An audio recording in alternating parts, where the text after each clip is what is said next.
Oh, He made it. sheesh. Man, down to the wire. Down to the wire, Some of these indeed. run-ups are just crazy. I just don't understand the stutter step. Is that when they do like quick little steps? Okay. Yeah, like the slow run-up. I mean, I guess it works for some people, but yeah, very interesting. Very. Dang, so it comes down to this. Yeah, wow. Last penalty in the Switzerland Colombia World Cup game. Yeah. Dang, this is for all the marbles. Who we are going to be supporting against Argentina in the next round. Literally. Who is it gonna be? Switzerland Come take on, the mate. last penalty. I know. Let's see. Because if he misses, it goes to like 5 more. Or like yeah, a little. it's 5 more, but they're like sudden death. Okay, got it. Let's see. He's done it. He's done it. Wow. Switzerland. Yeah, Switzerland are through. Switzerland takes the cake. Honestly, they could beat Argentina. Honestly, Okay. They really could. Wow. But, dang, that would be an interesting match. Yeah, that will be an interesting match. That's pretty crazy that the coach like lost in pens in the World Cup or lost to a penalty in the World Cup. Yeah, previously. that is pretty. Man, that crazy. the Swiss goalkeeper, some of those saves were crazy. Really good. Sheesh. Alrighty, well, what's up, everybody? Sid and Millie back with another episode. As you know, we've been chatting about a lot of the World Cup games that have been going on, and we just finished watching the penalties for the Switzerland-Colombia game to determine who is to play Argentina and hopefully beat Argentina in the next game. So that's what we were just doing, and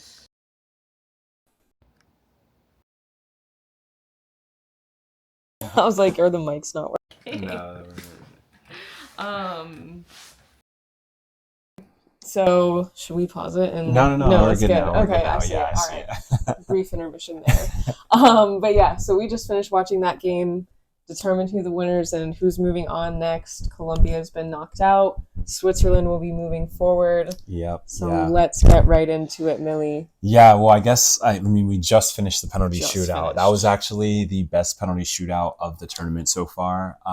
There were 3 misses, but I feel like the goals were a lot more confident. The penalty kick, some of them were a little iffy, but I guess like we saw some truly poor penalty shootouts earlier in the tournament. We did. Well, this was the 4th one. Yeah, this was the 4th one, the 4th penalty shootout. So Switzerland ended up getting the edge. Their goalkeeper made 2 great saves, which ended up sparing Akanji the embarrassment of that field goal he hit. What happened? Akanji is the name of the Man City in Swiss defender who hit a field goal instead of a penalty kick. Yikes. But anyway, honestly, like as a neutral, I feel like this was a pretty entertaining game. I think, maybe a little disappointed that it ended 0-0. I think everybody had an expectation that there was going to be like goals in this game, especially with what we've seen with Colombia and especially with what Switzerland, what we know they can bring.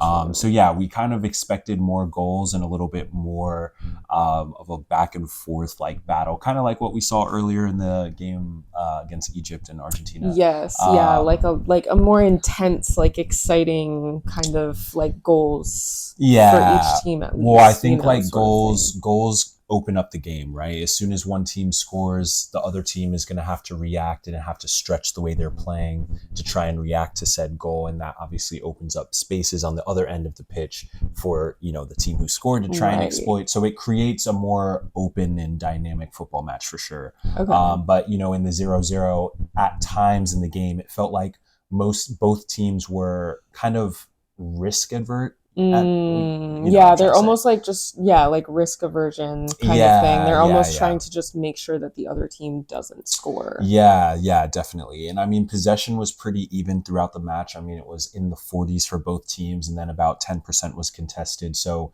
literally dead even with possession all over the pitch, basically for the whole game. I think I don't necessarily think either team really created big, clear cut chances until later in the game, like much later in the game, like Okay. 90th minute. And then in extra time, I think Colombia obviously had that glaring opportunity, which should have been finished off. And now obviously it's come back to bite them, not getting that finish. Yeah, for sure. Yeah. Yeah.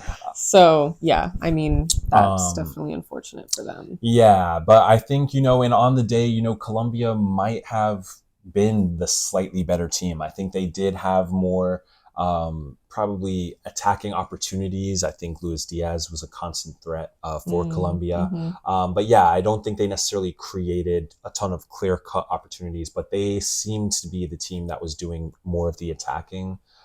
So, good defensive shape from Switzerland. They're going to need that next week. And, from Colombia's perspective, they'll probably feel a little hard done by just because they weren't able to get those opportunities to really get them across the line. And then when they did get that opportunity in extra time, it was missed. Yeah. So they'll probably feel like they could have won the game. But for Switzerland and their perspective, it was a hard fought game. I mean, I would say this was probably the most even matchup of the World Cup so far. Really? Wow. Yeah, yeah. Okay.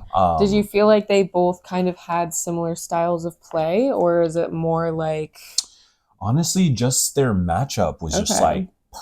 like perfect in the sense where there were a lot of good 1v1 battles all over the pitch. There were good, like, dynamic battles happening between the center backs and the center forwards. And, all of these big battles were happening all over the field. In the Okay. midfield, it was contested. And so, um, essentially, that just allowed for the game to be pretty back and forth. And yeah, though there weren't any goals, both teams were having moments of the game where they had possession and looked like they could create something before they would Okay. give the ball away. And then the other team would go back down and then look like they could create something, but then it kind of fizzled out. So it was one of those games where it was like a little bit anticlimactic with some of the Will they, won't attacks. they? Yeah, Kind of exactly. thing. Yeah, exactly. But I think, for a neutral, again, despite missing out on the goals element of it, I think it was an entertaining game in terms of the pace, in terms of the intensity, in terms of the battles that were happening all over the pitch. I think it was a fantastic, head to head between two teams that were on very level footing. Okay. Yeah, Okay. Well, that's yeah. pretty cool. I mean, I definitely don't see that myself, like with regards to little battles on the field and everything. Yeah, So that's yeah. really like interesting to hear that Hmm. like you were noticing those little things that were kind of happening all over. Yeah, yeah. Well, just a lot in the like matchups. Like there were a lot of like good battles throughout the game, and I Okay. think also this is what we called for earlier in our video after the Argentina Egypt game. But we just want games where VAR and the referee do not impact the result of the game.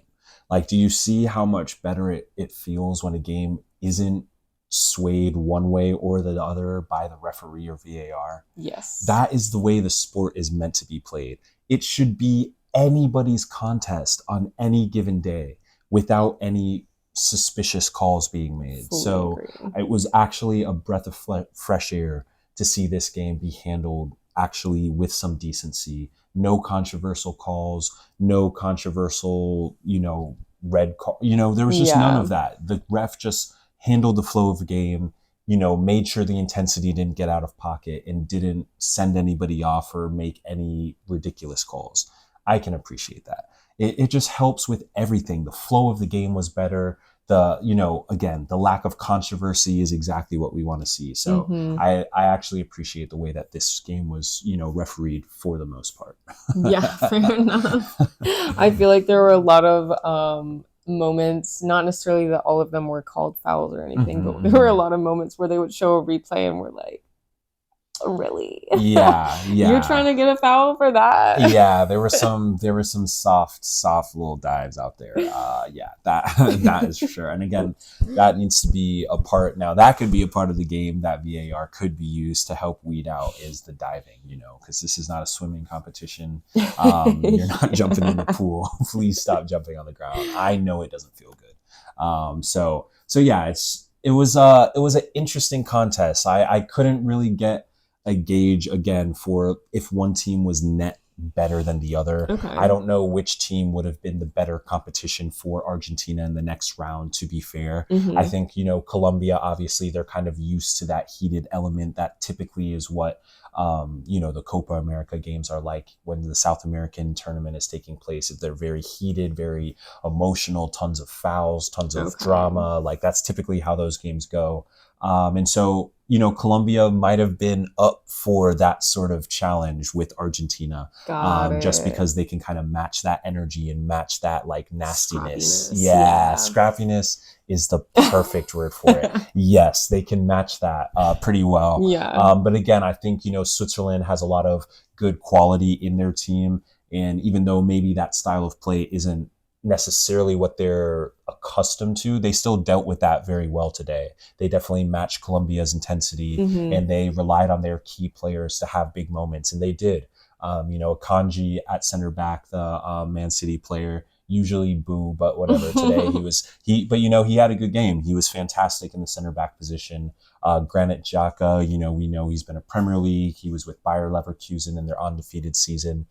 So just another very solid midfielder who's back. I think he's back in the Premier League, but essentially, again, just another really solid player that helped Switzerland throughout the match. Nice. So I think it was a good contest. I think Switzerland has a lot of potential, and I'm hoping again we'll be rooting for them in the next round. So we're hoping.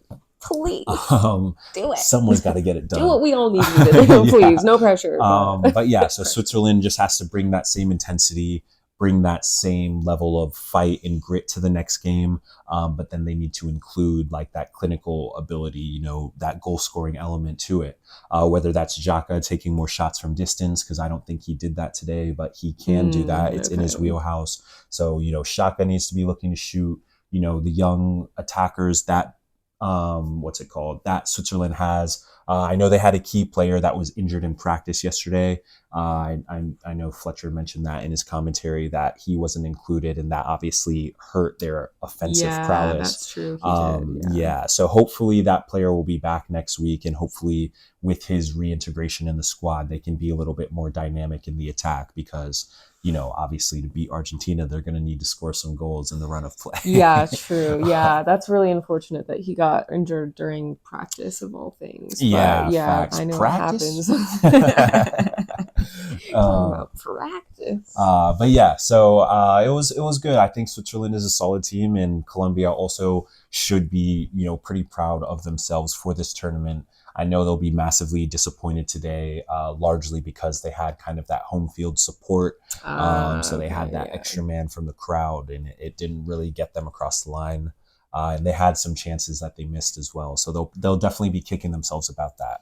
And they'll probably feel like they were the better suited team to face Argentina. But inevitably, this is what the World Cup is down to. It's down to those small moments, those big moments in games, those little battles that inevitably get you across the finish line. So that little extra bit of fatigue, that little extra, little bit of anything could have impacted why, those penalty kicks were missed for them, so it all adds up throughout the game, so 120 minutes, it's a long football match. It is a long football match. Good thing they had those hydration breaks. Oh, no, you did. Oh, that's crazy. I know you're just kidding, but that's crazy. Oh, man. Absolute blasphemy with the hydration breaks. Extra sub for extra time. I'm fully on board with that. And hydration break, you get it in between. I hate hydration breaks. That's a joke. Absolute joke. We were out here playing in freaking jamborees for college footy in 90-degree weather in August in the Southeast United States. No water breaks. So they could but do you it. know what? There were no ads during our game. So, that's probably... Anyway, yeah, I think... pretty entertaining match, end-to-end stuff. Wish there were some goals, but overall, good contest. Probably the most even match of the World Cup so far. As a neutral, it was a decent match of football. So Yeah, that's basically all I have to say about the Switzerland versus Colombia game. Yeah, Switzerland, we'll see you in the next round versus public enemy number one. Yeah. You get the ups. Yeah. So if you made it this far, Thanks for watching. then we'll see you next time. Peace. Bye.